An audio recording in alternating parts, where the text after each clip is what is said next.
Hi. My name is Zarfox the Lesser. I'm channeling through Leslie Price Hunneman Jr., host body, but actually friend, student. You know, we timeshare. Anyways, I just wanted to talk to you today a little bit about where I come from. Mm. I've told this a million times before, but most of the people don't really believe me, which is cool. I understand the limits of the human mental capacity. Well, they're infinite yet. Well, we'll talk about that later. So, basically, I come from the Pleiades, what you call the Pleiades cluster.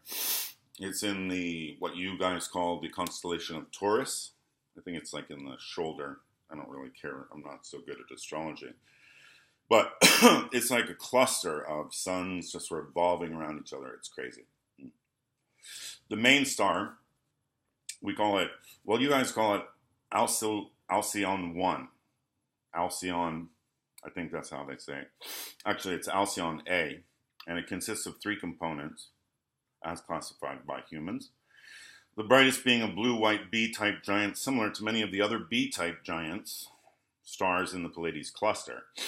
It has an apparent magnitude of plus 2.87, absolute magnitude equals minus 2.39, and a radius of almost 10 times of the sun. This sun, the yellow dwarf, we're circling now. Yeah. Its temperature is approximately 13,000 Kelvin, giving it a total luminosity that is 2,400 times greater than your little yellow dwarf sun here, over there. So the spectral type of B72E indicates that the emission lines are present in a spectrum. This may be a little bit too deep and stuff, but I just want to be very specific. Like many what they call BE stars, Alcyone 1 has a high rotational velocity of 149 kilometers per second, which has created a gaseous disk flung into orbit around the star from its equator. Now, these things are hard to comprehend from this perspective in your tiny little arm in what you guys call the Milky Way galaxy. We've been around for a lot longer. The first recordings of our culture were 1 billion years ago. So, that's cool. I love the pyramids. They're so awesome, and there are certain other ancient wonders that were pretty freaking amazing, like Jaipur, that astrological, and the Islamic philosophers about 1,000 years ago. Awesome. They really found a lot. And, humanity has given our culture, inspired many of our greatest inventions, paradoxically.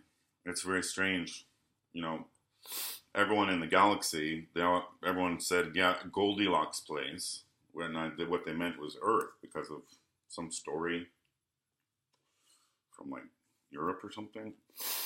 And so, just to say that, well, longevity and, well, what you guys would call immortality can be really boring. It's 440 light years from our place to your place, and that's why we lost 78% of all of our holdings throughout this quadrant and a few other quadrants, not, closer, about halfway there. So now we just have skipping stones kind of to get here. But anyways, we rule, totally this solar system, and a few other closer stars in your little galaxy. But, okay, it's not that little, but it's medium size, admit it. So, that's why I called in today to this radio show. And I hope that answers some of your questions.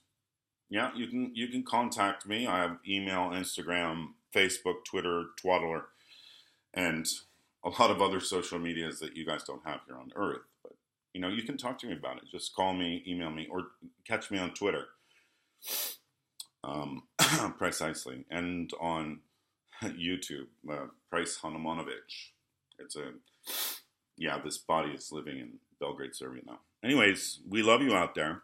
And yes, I mean, that's why we're based here, actually, is because Tesla, this genius guy that lived here, he was the one who kind of broke open the whole time travel thing.